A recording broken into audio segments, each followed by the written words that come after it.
चलो पहले homework discuss कर ले रहे हैं। गरिमा तुम बता, बैंक ओवरड्राफ्ट कहां दिखाएंगे? मेजर हेड, सब head?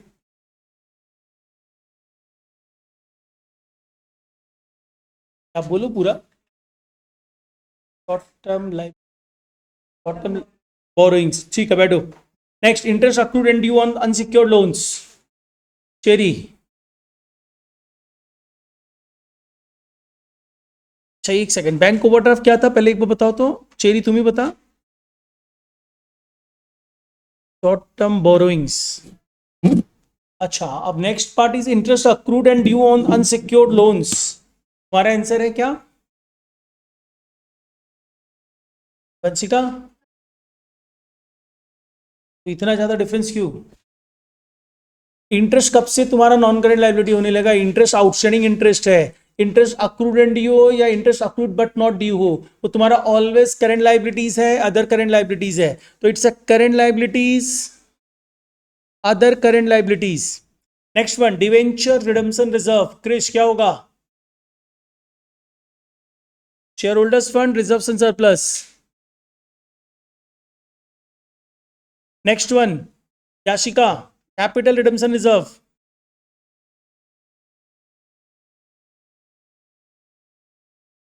Advance from customers.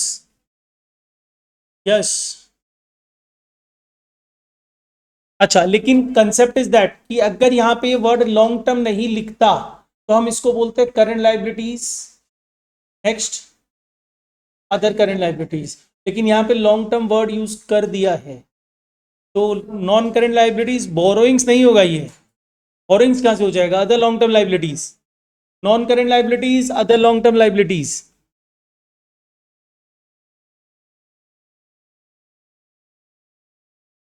Non current liabilities, other long term liabilities. चलो नेक्स्ट आओ। इसके बाद 12th नंबर भी होमवर्क था ना? ओके चलो नंबर 12th में आते हैं। नंबर 12th में क्या है? सबसे पहले दे रहा है ट्रेड पेएबल्स। ट्रेड पेएबल्स ये क्या पूछ रहे हैं?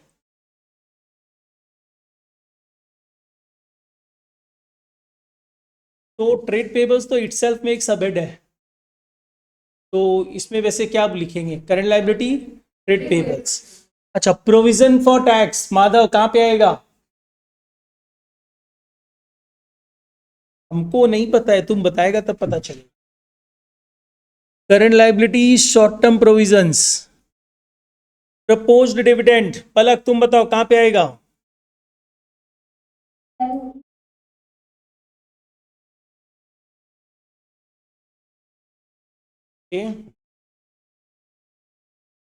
एंड महक,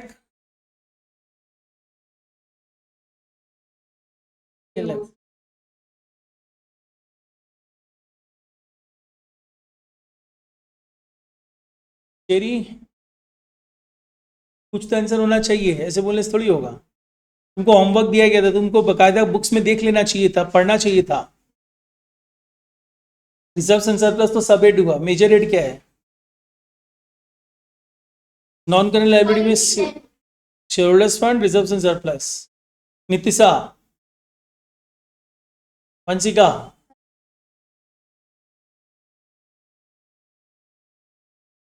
किसी और का answer current liability, other current liability छोड़ के कोई दूसरा आंसर किसी का है क्या?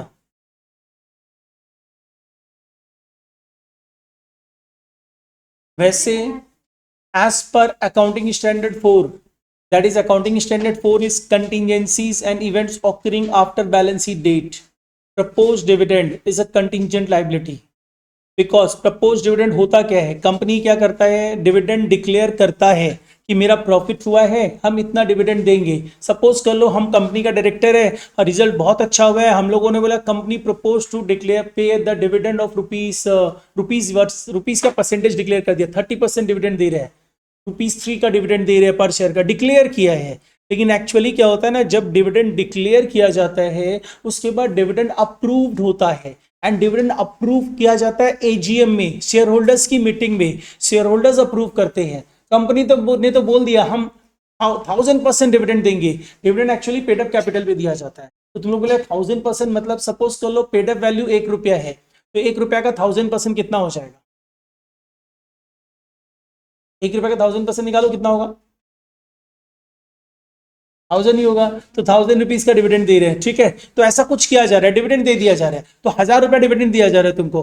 अब क्वेश्चन ये आ रहा है कि डिविडेंड दिया जा रहा है, ये कंपनी ने डिक्लेयर किया डायरेक्टर्स में, इसको अप्रूव कौन करेगा? शेयर होल्डर्स का मीटिंग होगा, शेयर होल्डर्स बोलेगा नहीं इतना डिविडेंड नहीं चाहिए, क्योंकि अगर आप मेरे को सपोज करो हम तुमको 100 रुपया देता है, तुम्हारे पास इन्वेस्टमेंट अपॉर्चुनिटी है कि तुम इसको 110 बना सकते हैं 1 साल बाद, और कंपनी में ही वो पैसा पड़ा रहे तो कंपनी उसको 140 बना देगा, तो तुम क्या चाहोगे, कहां पड़ा रहे वो पैसा?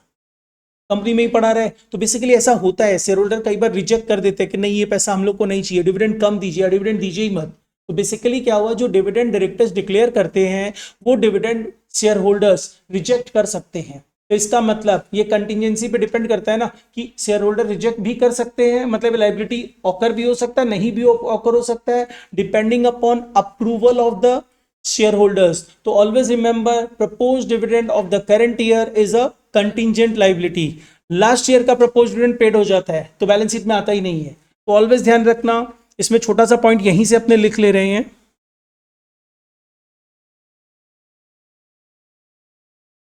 एज पर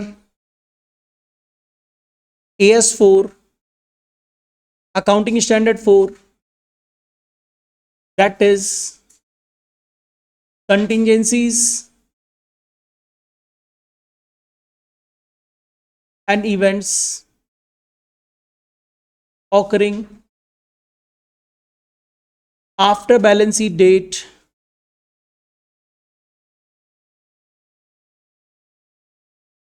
proposed dividend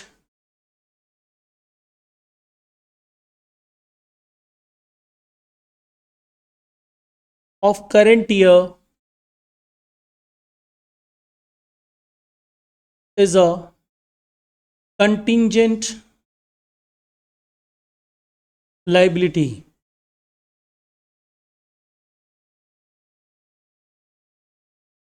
और इसके लिए मेजर हेडिंग सब हेडिंग तुम लोगों को बोलना चाहिए, footnote to accounts, footnote to balance sheet, contingent liability। Major heading is footnote to balance sheet, subheading is contingent liability। Major heading is footnote to balance sheet, subheading is contingent liability। ये balance sheet में नहीं दिखाया जाता है, बाहर दिखाया जाता है बैलेंस शीट के। तो देखो तुम लोगों के पास कंटिंजेंट लाइबिलिटी के 2 एग्जाम्पल आ चुके हैं। एक एग्जाम्पल शायद अभी अभी हम बताया था ना, कि हम नहीं बताया था, किसी से पूछा था तो हम नहीं बताया था क्या? एक एग्जाम्पल अपने बोल सकते हैं, bill discounted but not matured, class 11 से पढ़ता आ रहा है तुम लोग। Bill discounted but not matured is a contingent liability. And दूसरा एग्जाम्पल अभी आ चुका है तुम्हारे पास, propose dividend of the current year is a contingent liability. अच्छा अब ये बताओ मेरे को, surplus that is balance in statement of PL debit क्या होगा? क्या शिका? रिजर्व्स एंड सरप्लस के अंदर में शेयर होल्डर्स फंड नहीं आता है, शेयर होल्डर्स फंड के अंदर में रिजर्व्स एंड सरप्लस आता है। Share holders fund, reserves and surplus, negative balance क्योंकि डेबिट है। और अगर आपने बोले surplus that is balance in statement of PL सिर्फ बोला है तो क्रेडिट बैलेंस होगा, मतलब नॉर्मल आंसर रहेगा share holders fund, reserves and surplus, यही होगा ना क्रिश? चलो नेक्स्ट आओ, इसके बाद नेक्स्ट कौन सा होमवर्क था? 25। गरिमा तुम बताओ, ऑफिस इक्विपमेंट कहां दिखाएंगे?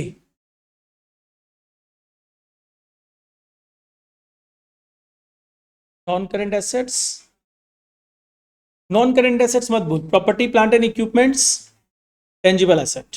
ओके अच्छा नेक्स्ट आओ, loose tools. Radhika loose tools कहां पे आएगा? ध्यान रखना, लिखते भी रहना बगल में, अगर गलत हो तो, और सही लिखा है तो कोई दिक्कत ही नहीं है। राधिका लूज टूल्स कहां पे आएगा? Vanshika current assets, inventories. Now एक क्वेश्चन, प्रभव इन्वेंट्रीज में कितने टाइप्स होंगे? अगर बेटर रहेगा तो इसको इसको स्टॉक ऑफ रॉ मटेरियल्स बोलेगा तो ज्यादा अच्छा रहेगा। और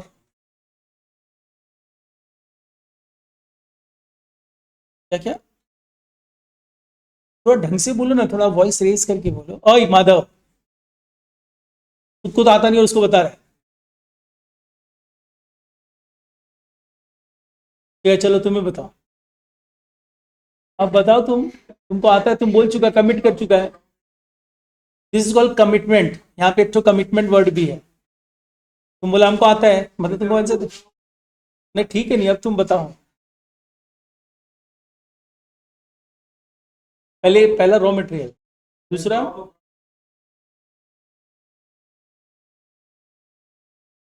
स्पेयर्स एंड टूल्स। तो फिर बोला ही क्यों हमको आता है? चेरी, छोड़ दो, मत बताओ।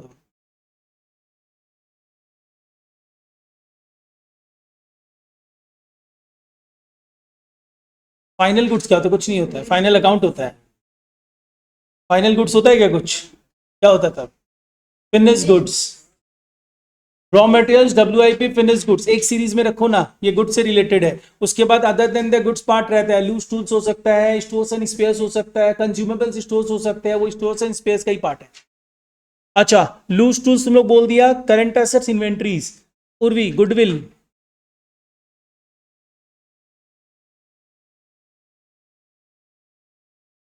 ना मतलब निर्मला ताई से जाके कोई बात करो, पूरा बैलेंस शीट का फॉर्मेट चेंज करना पड़ेगा मिनिस्ट्री ऑफ कॉर्पोरेट अफेयर्स को।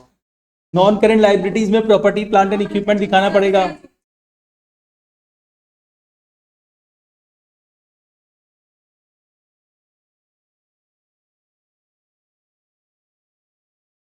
Property plant and equipment, intangible assets.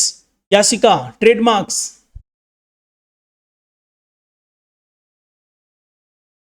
Bills receivable.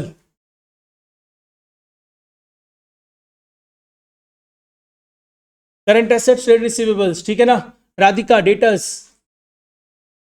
जल्दी बताओ, क्यों? इसमें था क्या, तुम बताओ। Current assets, trade receivables. अच्छा, स्टोर्स एंड स्पेयर पार्ट्स, गरिमा।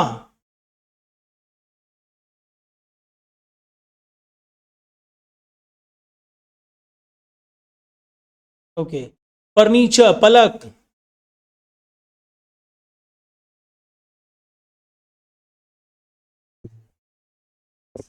इसका आंसर दिया है, तुम एक बार वो हेड जो हम पूछे वो भी क्वेश्चन बोल दो तुम एक बार।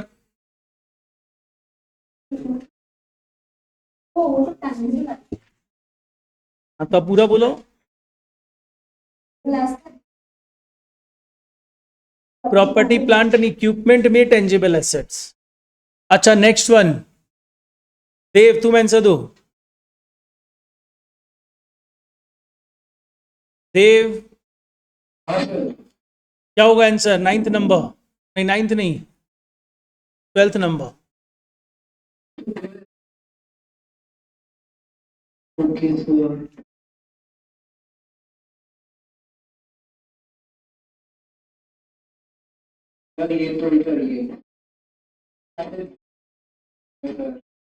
नॉन करेंट एसेट्स में कहाँ पे है? इंटेंजिबल एसेट्स में।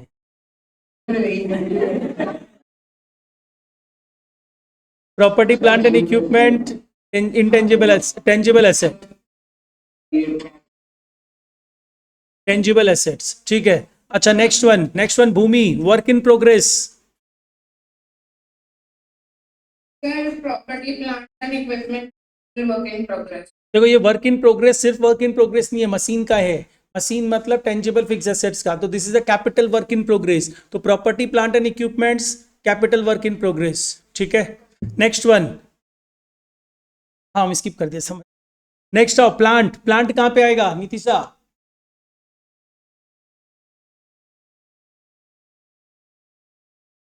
और जोर से बोलो। Tangible asset. And Yashika, advance to subsidiaries. हमेशा टफ टफ ही पूछ।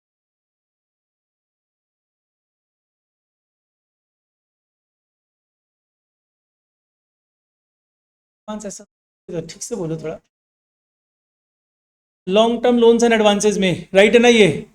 यस, राइट है। Non current assets, long term loans and advances. And next one, cash at bank, Krrish.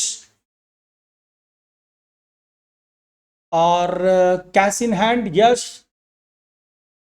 वही क्या होगा, ऐसे लिखता है क्या तुम? ठीक है, कैश एंड बैंक बैलेंस भी सही है। अच्छा, next one, Mayank, interest accrued on investment.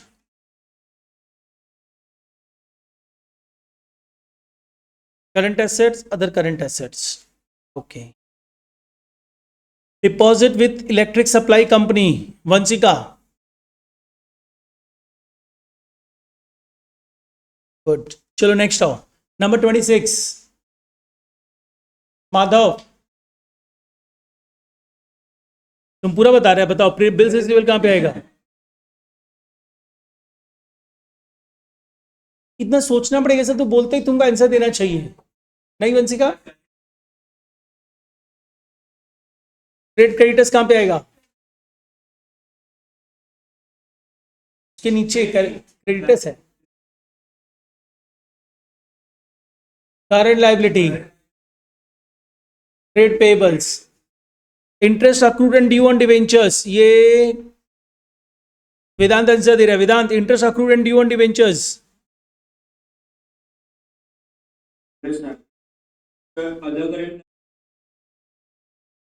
Other current liabilities के अंदर में करंट लायबिलिटी आता है. Yes, current liabilities, other current liabilities.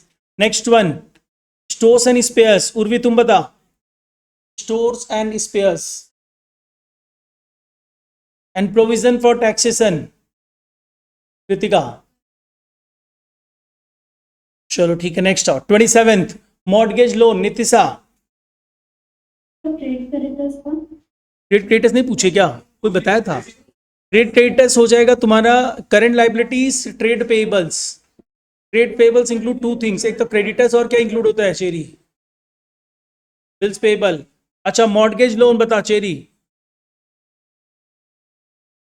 Non current liabilities, long term borrowings. सही है. बैंक ये बोल रही है मॉर्गेज लोन मतलब non current liabilities, long term borrowings. सही है. मॉर्गेज लोन मतलब secured loan. Next one, patents. Patents कहां पे आएगा कृतिका?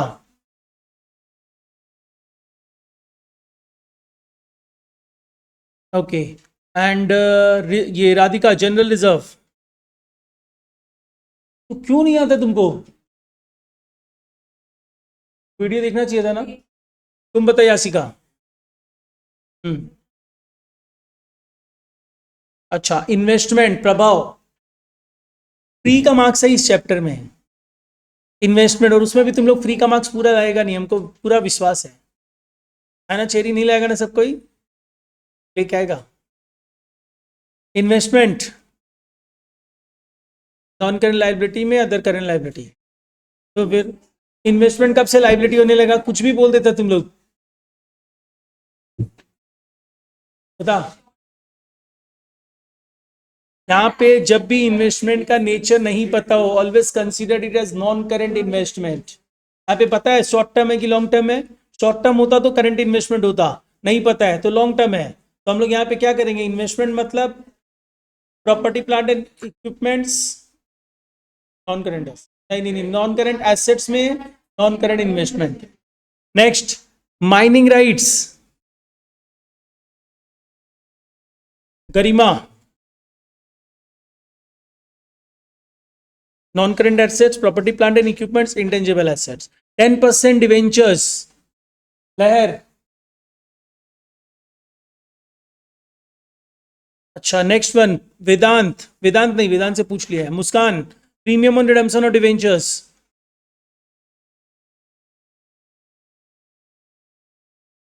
मुस्कान.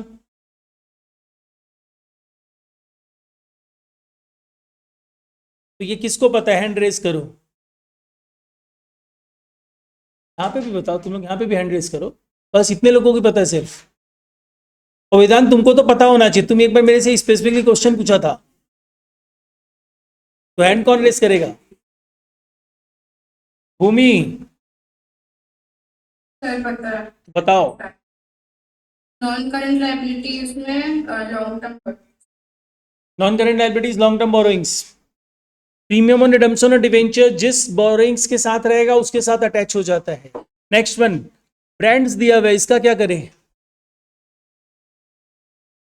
Intangible asset. तो कहां पे आ जाएगा intangible? Property, plant and equipments, intangible asset. अच्छा, capital advances, long term loans and advances. Capital advances मतलब कैपिटल वर्ड जैसे आ गया ना, capital word relating to the long term, ध्यान रखना। नेक्स्ट आओ, अब क्रिश तुम बता रहे हो licence and franchises.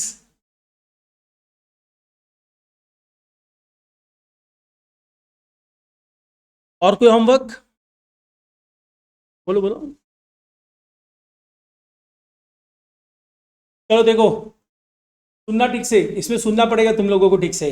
Trade payables, trade payables दिया हुआ है, ऑपरेटिंग साइकिल 10 मंथ्स है and expected period of payment is 8 months. Urvi तुम बताएगा, ट्रेड पेबल दिया हुआ है, सारा ट्रेड पेबल्स के बारे में बात हो रहा है, ठीक है। और तुमको ऑपरेटिंग साइकिल दिया हुआ है 10 months and expected period of payment is 8 months. तो ये करंट लाइबिलिटी में फॉल करेगा कि नॉन करंट लाइबिलिटी में फॉल करेगा? Current liability. Okay Nitisha, again trade payables, operating cycle is 10 months and expected period of payment is 15 months, non current. And Garima, operating cycle is 18 months and expected period of payment is 15 months, current. तुम right किए देना, तो तुम ये छोड़ दिया था time management. इसमें टाइम मैनेजमेंट का क्या था?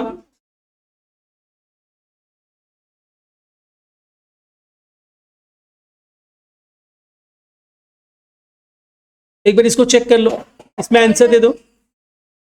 हाँ तो ये सब आ सकता है, 1 नंबर के लिए तो पूछ ही सकता है। हाँ और क्या, जैसे उसके 3 नंबर के लिए पूछा था वैसा भी कर सकते हैं। अच्छा चलो एक काम करो, जल्दी से इसमें आंसर दे दो तुम लोग अपने आप। First one is current liability. रुको ऑनलाइन वाले बच्चों लोग से भी पूछ लेते हैं।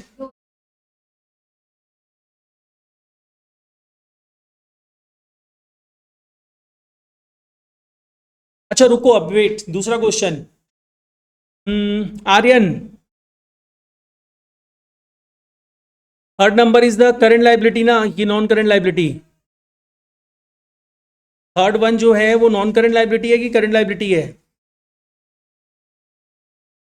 करंट लायबिलिटी है, लेकिन ये लोग बोल के मेरे से लिखवाया नॉन करंट लायबिलिटी, मतलब गलत बताए लोग।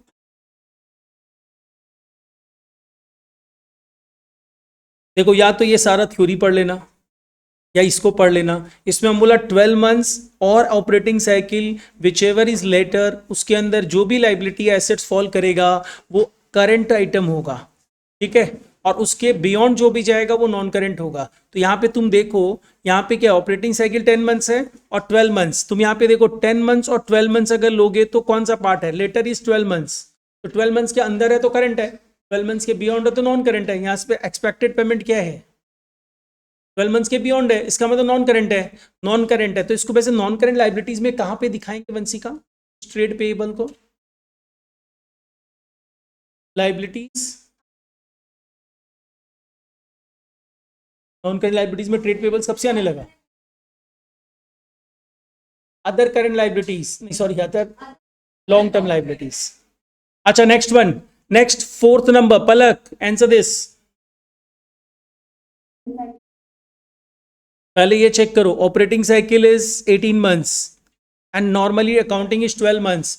इसके विद इन कुछ रहेगा, विद इन 18 मंथ्स कुछ रहेगा तो करंट लाइबिलिटीज है, मतलब ये करंट लाइबिलिटी है, ठीक है। नेक्स्ट वन प्रभाव, नॉन करंट लाइबिलिटीज। गुड, चलो ये तो समझ में आ गया ना। विच वन बोल, ठीक, इसमें सिंपल सा चीज इसी एग्जांपल से अपने लेते हैं, 2 एग्जांपल ले लेते हैं। देख हम ये बोला कि तुम ऑलवेज 12 मंथ्स तो अपना अकाउंटिंग पीरियड फिक्स है। एक बार इसको सेलेक्ट करते हैं, operating cycle is 10 months and your 12 months is the accounting period. हम बोला विच एवर इज लेटर, जो बाद में है उसको कंसीडर करो। बाद में मतलब 10 और 12, विच वन इज लेटर? 12। मतलब 12 मंथ्स के अंदर में कोई भी एसेट्स या लाइबिलिटी फॉल करेगा वो तुम्हारा करंट आइटम हो, ठीक है। और उसके बियॉन्ड चला गया तो नॉन करंट हो जाएगा। तो यहाँ पे देख तुम 12 मंथ्स लिया, ये 15 मंथ्स है एक्सपेक्टेड डेट ऑफ पेमेंट, इसका मतलब क्या 12 मंथ्स के बियॉन्ड जा रहा है, तो this is a non current liability. अब इसमें आ जा, जैसे सपोज कर ले अपने ले लेते हैं 18 वाले में, 18 and 12 which one is later? 18 months के अंदर में कोई भी एसेट्स या लाइबिलिटी फॉल करेगा वो करंट होगा। यहाँ पे ये कितने पीरियड के अंदर फॉल कर रहा है, expected period of payment is 15 months, 18 के विद इन है, तो इसका मतलब क्या हो गया, ये करंट लाइबिलिटी हो गया, और इसके बियॉन्ड जाता तो नॉन करंट हो जाता।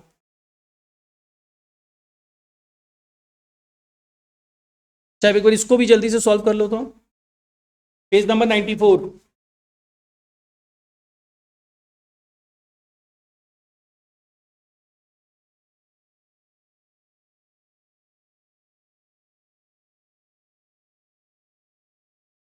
ये अभी तुम लोग एग्जाम में आ नहीं रहेगा।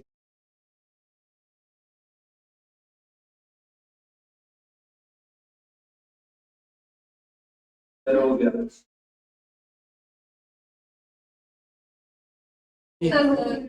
ठीक है माधव, चलो आंसर दो, फर्स्ट वन आंसर दो, करंट एसेट्स, एंड दूसरा वाला फिर तुम ही आंसर दो, फिर करंट एसेट्स। अरे रुक जाओ, फिर मेरे को भी फिर नॉन करंट एसेट्स नेक्स्ट।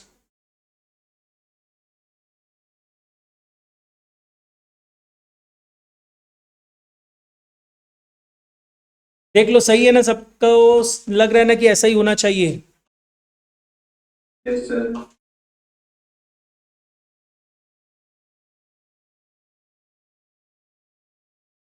हाँ हाँ, सब कुछ तो तुम्हारे अकॉर्डिंगली हो जाए। अच्छा चलो, नंबर 29 सॉल्व करो। Non current assets, property plant and equipments, intangible asset, ठीक है। लॉन्ग टर्म इन्वेस्टमेंट, तुम बता Nitisha, long term investment,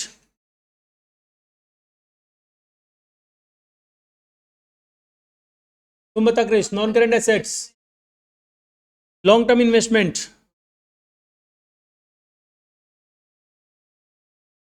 non current investment. अच्छा, प्रीपेड इंश्योरेंस, तुम चेरी,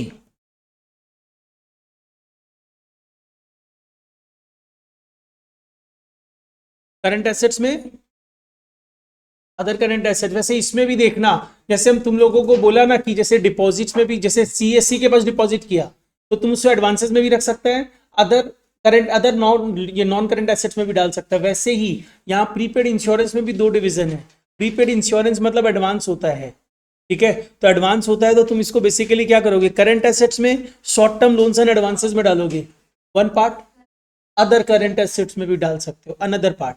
तो एक बार ना इसमें हम तुम लोग को बोलेगा, क्योंकि हम क्या कर रहे हैं ना, हम तो जो हम लोग का कंपनीज एक्ट के अकॉर्डिंगली जो फॉर्मेट है उसके अकॉर्डिंगली बता दिया।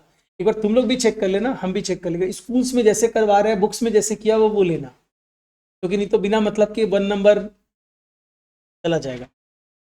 नेक्स्ट, बिल्डिंग, 3 आइटम चेक करना, एक current मैच्योरिटीज of the long term debt, ज्यादा वैसे बेटर रहेगा इसको शॉर्ट टर्म बोरिंग्स में दिखा देना, शायद यही तुम लोग के बुक्स में दिया।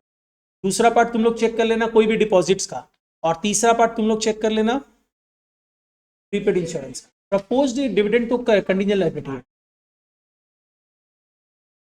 प्रीपेड इंश्योरेंस क्या नहीं, हम जो दिया उसमें ना, तो वो तो बेसिकली क्या हुआ ना, हम बेसिकली जो कंपनी, ये जो नोट तुम लोग को दिया है ना, वो सीए इंटर का बच्चा लोग को जो पढ़ाते हैं वो वाला पार्ट का बैलेंस शीट निकाल दिया, तो वहां पे तो market according to companies act जो होता है वो एक्जैक्टली फॉलो हो जाता है, तो तुम लोग के स्कूल्स में कई बार गड़बड़ करता है। एक बार तीनों आइटम ध्यान रखना, हम भी चेक कर लेगा, तुम लोग भी चेक कर लेना। नेक्स्ट वन, बिल्डिंग, बिल्डिंग कहां पे आएगा, ये तो सबको पता है कहां पे आएगा, property plant and equipment, tangible assets, and mining rights, ये नहीं पता, इंटेंजिबल एसेट, सनी डेटर्स। अच्छा, अब शेयर्स ऑफ रिलायंस लिमिटेड, ये हम लोगों को रबा बताएगा, नॉन करेंट इन्वेस्टमेंट, इन्वेस्टमेंट है, डिपॉजिट फॉर इलेक्ट्रिसिटी, इसके पास दो ऑप्शन आ रहा है अपने पास, non current assets, other non current assets, और फिर non current assets, long term loans and advances, लेकिन तुमको लिखना एक ही है, तो एक बार चेक कर लेना।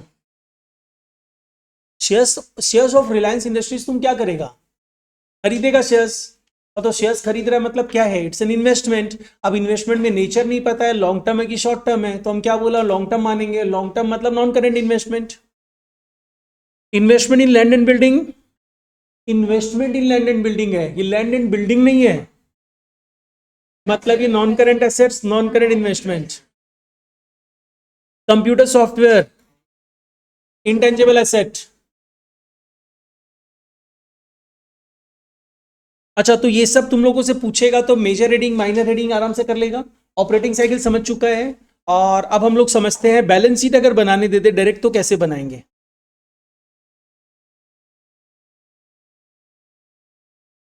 सीबीएसई में नहीं है क्या? नहीं, हम क्यों बोल, शेड्यूल 6 पहले था, ये जो शेड्यूल 3 है ना, पहले शेड्यूल 6 था। तो तुम कहीं पहले का बुक से सब में देख लिया होगा, शेड्यूल 6 बोल के ये करवा रहे हैं। ठीक है, चलो अब हम लोग एक सम करेंगे बैलेंस शीट का। हाँ, इजी सा ही करेंगे।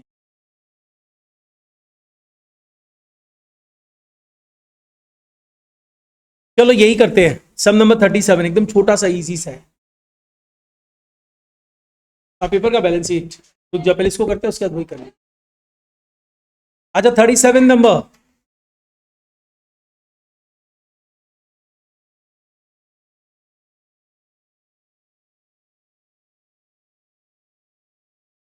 तो हम बताए, याद करो हम क्या बताया था, एसेट से लेस करना। अच्छा, इसमें एक चीज और देखो, ये अनक्लेम्ड डिविडेंड दिख रहा है, तो ये अनक्लेम्ड डिविडेंड हम लोग कहां पे दिखाएंगे? पलक तुम बताओ, पलक या वेदांत, कोई एक जन बताओ बस।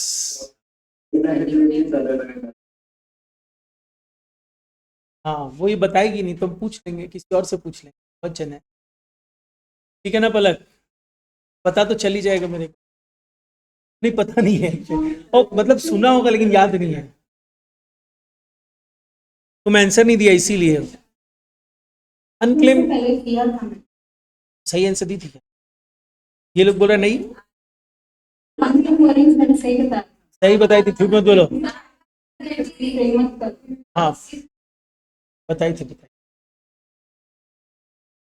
अच्छा चलो, अनक्लेम डिविडेंड मतलब क्या हुआ, वो डिविडेंड जो डिक्लेयर्ड हो चुका है, अप्रूव्ड हो चुका है, लेकिन शेयर होल्डर को पेड नहीं हुआ है, that is known as the unclaimed. और अनक्लेम्ड थोड़ा सा और डिफरेंट होता है, जैसे सपोज करो तुम लोग इतने सारे शेयर होल्डर्स हो, कंपनी डिविडेंड डिक्लेयर किया। अब डिविडेंड डिक्लेयर किया तो कंपनी डिविडेंड तुम्हारे घर में कैश देने तो आएगा नहीं, तो बेसिकली क्या होगा, तुम्हारे अकाउंट में ट्रांसफर, आजकल जो सिस्टम है उसमें तुरंत अकाउंट में ट्रांसफर होता है। तो सपोज कर ले, नीतिशा जो पुराना अकाउंट डिटेल्स मेरे कंपनी को दे रखी है, वो बैंक अकाउंट ही क्लोज कर चुकी है और मेरे पास अपडेट नहीं करवाई है। तो इन सच केस जब हम डिविडेंड डिक्लेयर्ड एंड पेड करेगा, सबको डिविडेंड मिल जाएगा, इसका डिविडेंड बाउंस होकर वापस आ जाएगा मेरे पास। तो इन सच केस वो डिविडेंड हम अपने पास रख के रखेगा कि जब नीतिशा जागेगी उसको पता चलेगा कि मेरा डिविडेंड कुछ है जो मेरे को चाहिए, कंपनी ने दिया है, सबको ही ले लिया, वंशिका ले ली, कृतिका ले ली, उर्वी ले ली, हमको नहीं मिला, ऐसे कैसे होगा? तो ये मेरे पास आएगी मांगने के लिए, हम इसको दे देंगे अनक्लेम्ड। तो इसका मतलब क्या, ऑन डिमांड पेएबल है, जब ये मांगेगी तब हम दे देंगे। तो इसको अनक्लेम्ड डिविडेंड ऑन डिमांड है, मतलब ऑन डिमांड कुछ भी होता है ना, वो करंट होता है। तो ये करंट लाइबिलिटी, मेरे को तो पे करना है ना, तो मेरे लिए क्या हो जाएगा, current liabilities, other current liabilities. तो चलो बैलेंस शीट बनाते हैं, बहुत छोटा सा बैलेंस शीट बनाना है।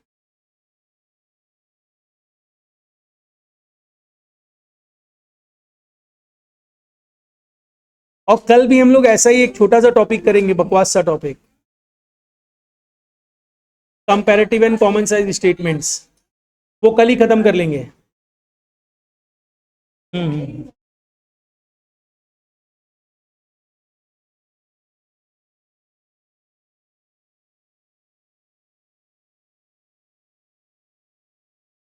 Page number 101, problem number 37,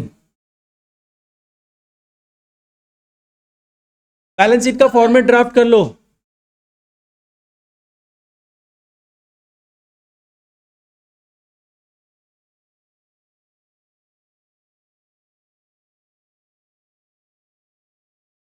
Madhav आज कुछ ज्यादा बोल रहे हैं ना, कुछ दो चार टफ टफ।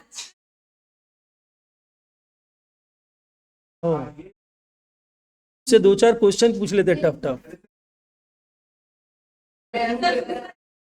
हाँ वही तो, टफ टफ, यासिका दो चार क्वेश्चन पूछो तो। तुम अपना बदला ले लो, तुमको हम डांट के खड़ा कर दिया था ना, उसका बदला ले लो। पूछो पूछो। Yes, very good.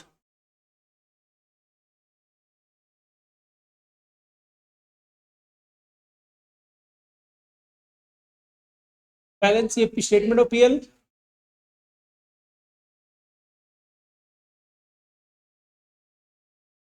Part 1 balance sheet होता है, पहला पार्ट बैलेंस शीट। नहीं, पार्ट 3 नहीं है।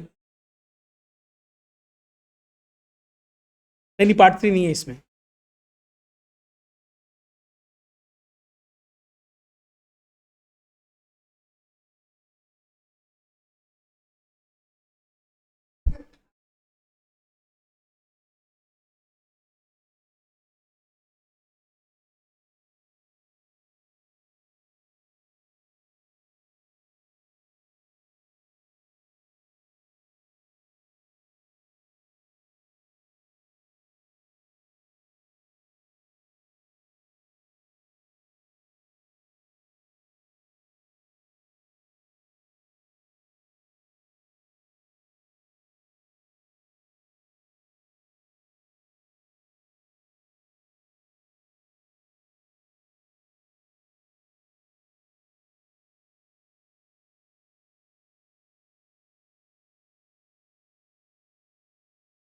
Universe limited.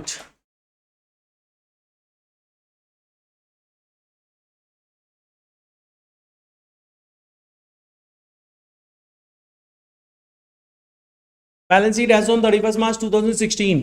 पहले हम लोग फॉर्मेट ड्राफ्ट कर ले रहे हैं, और फॉर्मेट ड्राफ्ट करते समय नंबर 1 अपने सबसे पहले क्या लेंगे? अच्छा माधव, ये अकाउंटिंग इक्वेशन क्या होता है?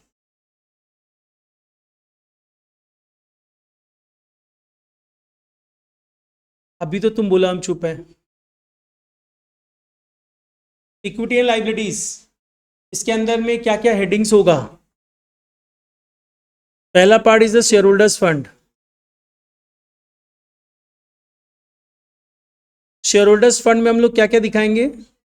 Share capital and reserves and surplus. वैसे money received against share warrants तुम लोगों के कंटेंट्स का सिलेबस का पार्ट नहीं है, ठीक है? लेकिन हम बताया था इसलिए हम पूछा। अच्छा, नेक्स्ट वन, इसके बाद दूसरा डिवीजन। दूसरा डिवीजन इज क्या था याशिका? नहीं, share application money pending allotment. हाँ, ये तो तुम लोग के सिलेबस का पार्ट है।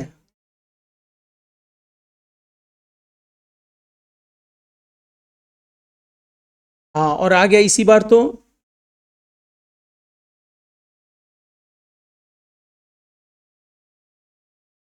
इस चैप्टर से कुछ आता ही नहीं है, सिलेबस में है ना। हाँ, ऑब्वियस सा बात है। और 100 लाने वाला बच्चा कुछ नहीं छोड़ सकता है।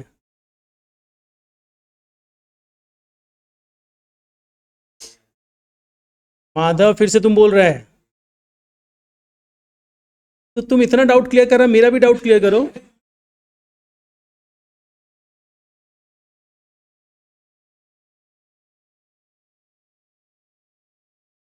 अभी एक दो बार सारा लिखो ना। अरे याद हो जाएगा उस बार।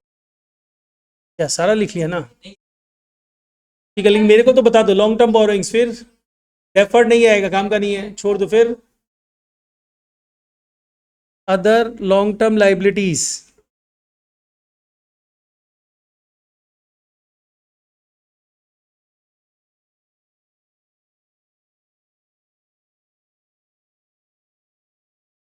सेम चीज कॉपी होगा करेंट लाइबिलिटीज में, एक एक्स्ट्रा पार्ट डाल देना ट्रेड पेबल्स। और अदरवाइज तुम लोग को याद करने का तरीका भी दिया था।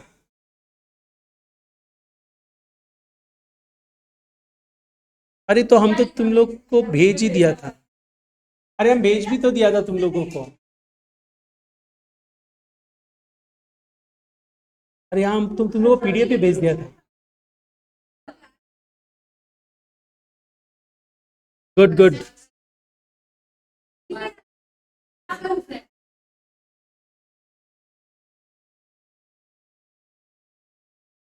तुम सीनियर मॉनिटर से पंगा मत लो।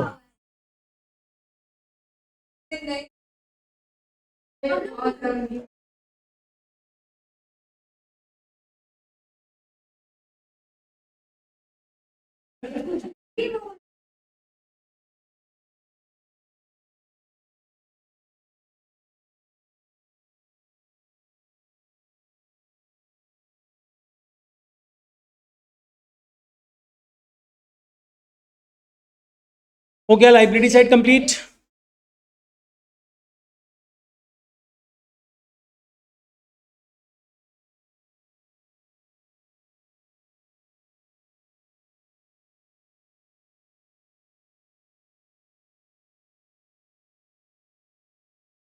लर्निंग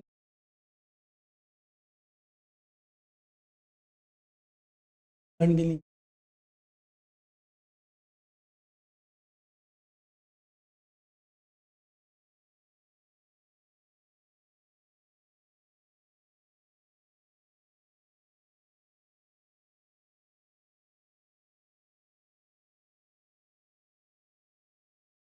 अच्छा, एसेट्स में हम लोग क्या क्या ले रहे हैं?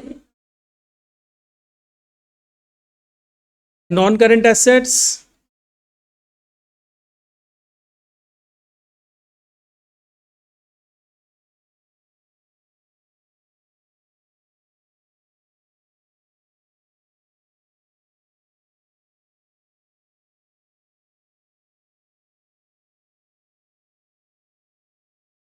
Tangible assets, intangible asset,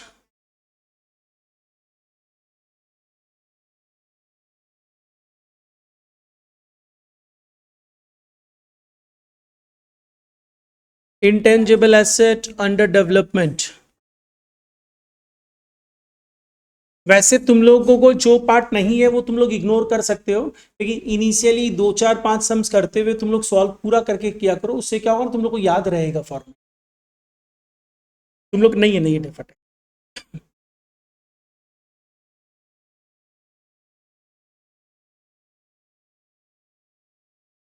current assets में क्या क्या है?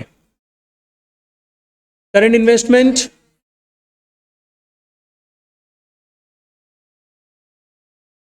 क्या बोल रहे हैं?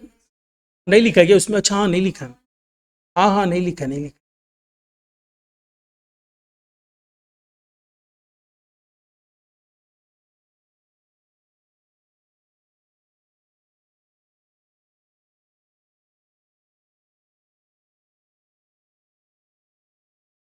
नॉन करंट इन्वेस्टमेंट फिर देन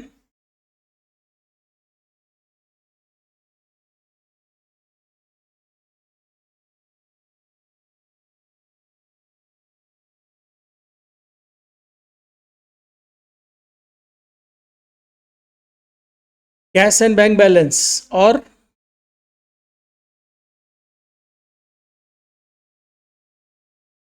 बंसी का गलत गलत लिखवा रहे तुम।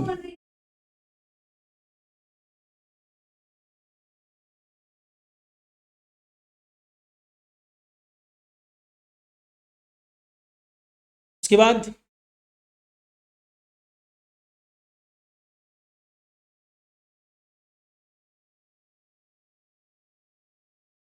करंट एसेट्स में क्या क्या आएगा बताओ? रुको रुको, करंट इन्वेस्टमेंट, इन्वेंट्रीज,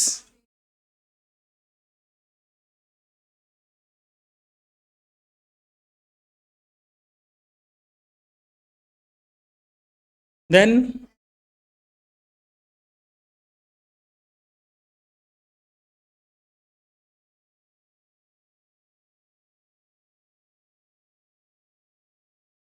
देन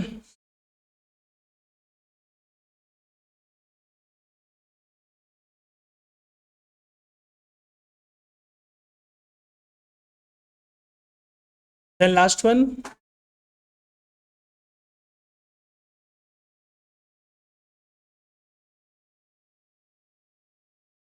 ये एक बार हम पूरा फॉर्मेट ही ले लिया है, अब अपने one by one move on करेंगे।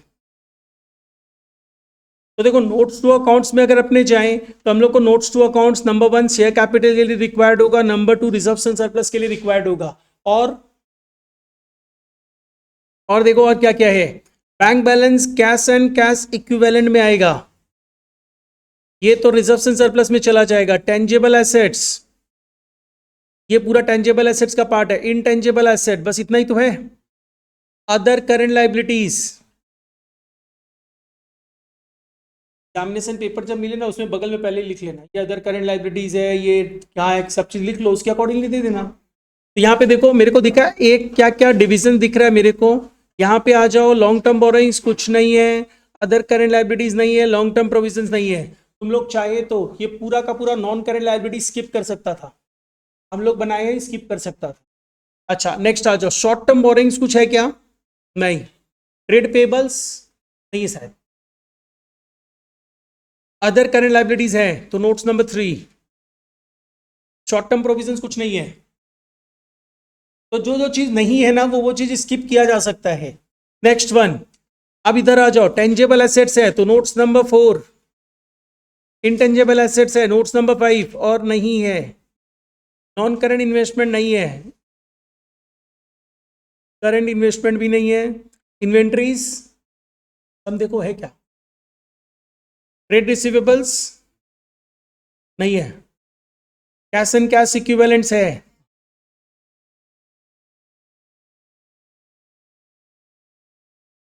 बस इतना ही है। तो 6 नोट्स बनाने हैं हम लोगों को।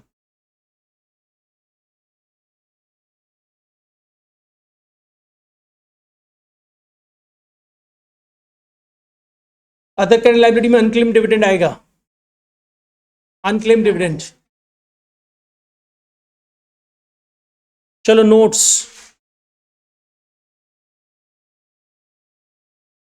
Number 1 is share capital. Share capital में देखो हम लोगों को क्या दिखाना है, शेयर कैपिटल में सिर्फ हम लोगों को दिखाना है इक्विटी शेयर कैपिटल। थोड़ा सा अच्छे से लिख देना, 100 रुपए ईच के शेयर्स है, 4 लाख वैल्यू है, मतलब कितने नंबर ऑफ शेयर्स है, कितने हुए, 4000 ना। यहाँ पे लिख लेना 4000 equity shares of ₹100 each.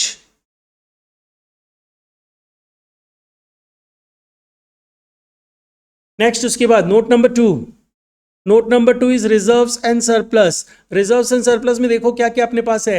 SPR है 75,000 का, एंड एसओपीएल का डेबिट बैलेंस है कितना, 50,000।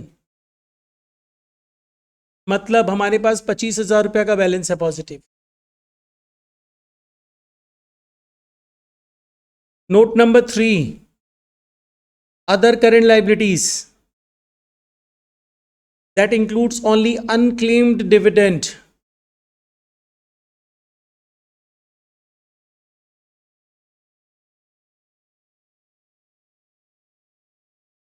Unclaimed dividend 10,000. Notes number 4, tangible fixed asset. Tangible fix assets में देखो हमारे पास क्या है, tangible fix assets at cost दिया हुआ है, fix asset at cost and given cost is ₹3.5 lakh,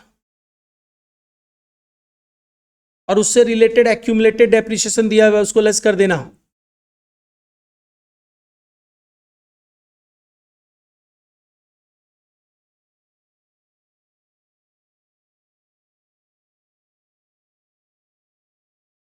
fifth one, intangible fix asset कितने का है और क्या है, ट्रेडमार्क 70,000।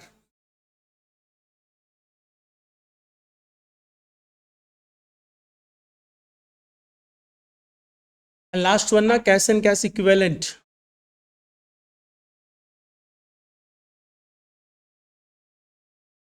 बैंक बैलेंस है क्या, 40,000। बस इतना ही इंफॉर्मेशन है, इन सबको बैलेंस शीट में पुट करो, बैलेंस शीट देखो मैच होना चाहिए।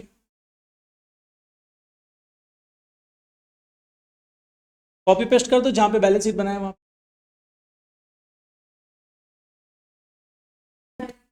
कैश एंड कैश इक्विवेलेंट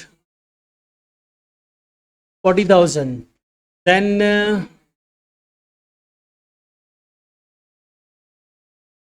और टोटल एसेट कितना है, 4 लाख।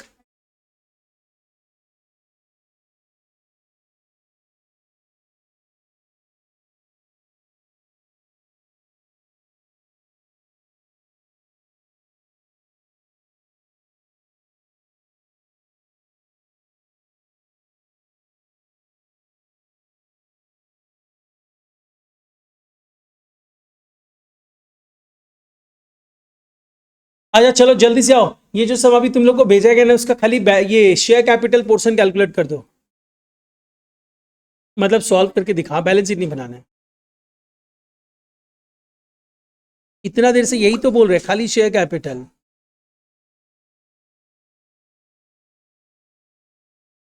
देखो इसमें तुम लोगों को करना क्या है, ऑथराइज्ड कैपिटल भी दिया हुआ है, तो सबसे पहले ले लो ऑथराइज्ड कैपिटल। ऑथराइज्ड कैपिटल, और ऑथराइज्ड कैपिटल में देखो क्या क्या दिया हुआ है।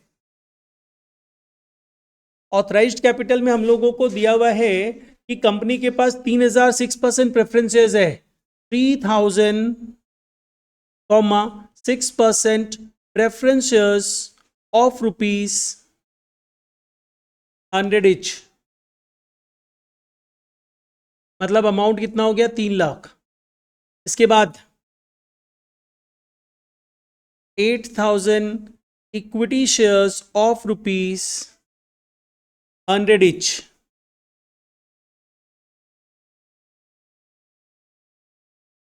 मतलब 8 लाख। इसको टोटल करो 11 लाख और ब्लॉक कर दो, मतलब डबल अंडरलाइन। मतलब ऑथराइज्ड कैपिटल 11 लाख का है, which consist of equity shares 8000 and preference shares 3000। ठीक है, ऑथराइज्ड कैपिटल के बाद अपने आ जाओ, सिंस तुम लोग बैलेंस शीट बनाओगे ना, शेयर्स का बैलेंस शीट बनाना थोड़ा डिटेल लिख लेंगे, यहां पे अपने लिख लेंगे एक साथ, इशूड एंड सब्सक्राइब्ड कैपिटल, ना कोई रॉन्ग नहीं है, पर ज्यादा लिखना पड़ता है, अभी तुम लोग फिर बोलता है इतना ज्यादा लिखवा। इशूड एंड सब्सक्राइब कैपिटल अलग अलग लिख सकते हैं, इशूड अलग लिख सकता है, सब्सक्राइब्ड अलग लिख सकता है। अच्छा, अब अपने इसमें क्या करेंगे, इसमें ये देखो हम लोगों को करना क्या है, हम लोगों को सबसे पहले ये लेना है कि subscribed and fully paid capital कितना है, subscribe but not fully paid capital कितना है। तो देखो इसमें से डिवीजन क्या है, बोल रहा है 1000 शेयर 6% प्रेफरेंसेस का पब्लिक को इशू किया गया था, फुल्ली कॉल्ड एंड पेड है। 3000 शेयर्स पब्लिक को इशू किया गया था, फुल्ली कॉल्ड अप है। These there were ₹20 per share earlier on 400 shares, बस इतना ही दिया हुआ है। तो इसका मतलब अपने आ जाओ डिवीजन में, पहले लिखो subscribed and fully paid capital, subscribed and fully paid capital. अगर हम subscribed and fully paid capital लेंगे तो इसमें देखो हमारे पास क्या सब्सक्राइब्ड एंड फुल्ली पेड है, एक तो प्रेफरेंस शेयर्स है, कितने प्रेफरेंस शेयर्स है 1000,6% preference shares of rupees 100 etch, इसकी वैल्यू कितनी हो जा रही है 1 लाख। देन इसके बाद नेक्स्ट आओ, नेक्स्ट हमारे पास है 3000 इक्विटी शेयर्स थे, इशूड थे, which were fully called up, called up है, पेड अप नहीं लिखा है फुल्ली, के नीचे बोला है जिसमें से 400 शेयर्स ऐसे हैं जिसमें 20 रुपया अरियर है। तो इसका मतलब देखा जाए तो 3000 में से 400 हटा दो, बचे कितने 2600, वो fully called up and fully paid up होंगे। यहाँ पे अपने लिख लेंगे 2400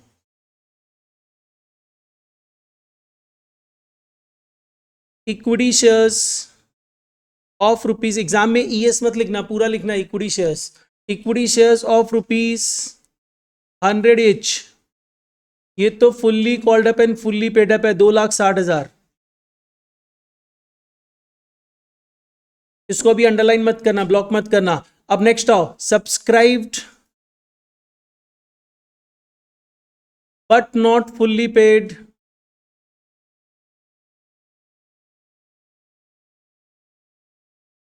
कैपिटल। तो subscribed but not fully paid capital की अगर हम लोग बात करेंगे तो मेरे पास 400 शेयर्स है, 400 equity shares of rupees 100 etch. इसको थोड़ा सा इनर कॉलम में अमाउंट दिखाना, 400 into 100 is 40,000 less calls in arrear, calls in arrear कितना है 20 शेयर्स, नहीं 20 rupees on 400 shares, 400 shares into rupees 20, 8,000, 32,000। Total करो, ये अपने बैलेंस शीट में कैपिटल दिखाएंगे 3,92,000, तो इसको बैलेंस शीट में दिखाना है।